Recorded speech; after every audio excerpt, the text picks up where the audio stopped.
Hey, what's up, J4K? I don't know what I'm going to call this video, but we're about to get into the fire alarm situation.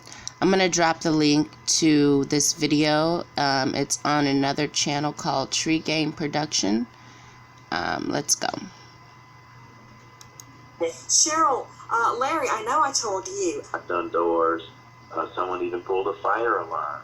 And the only wait. Tell us that part. Tell us that part. They were so desperate to find her, and nobody was helping them. Tell Cheryl what happened, Larry Rogers.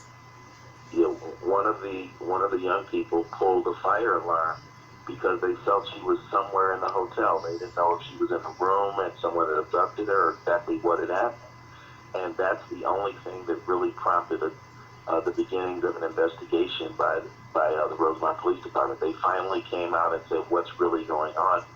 And that's really what prompted. So a lot of credit has to be given to this family and to these young people, knowing Kanika and knowing that she would not have left that hotel. If their pleas had only been heard by the hotel staff, this young lady would be alive today. Well, I'm telling you, it's a sorry day. It is a sad day, Cheryl, when you can't get any help and you have to pull the darn fire alarm to get someone to pay attention to you, trying to say, your daughter is missing and she's somewhere in this hotel. Can you help me find her? They had to pull the fire alarm. Now listen to this timeline. Okay. So you heard Nancy Grace talking to Teresa's old lawyer, Larry Rogers, and what they were explaining is the fact that the police didn't begin looking for Kanika until one of Kanika's friends pulled the fire alarm.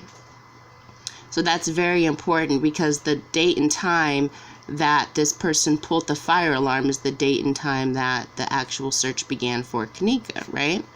So you go over here to the Rosemont.com files, and nowhere in any of these files is there any mention of the fire alarm being pulled.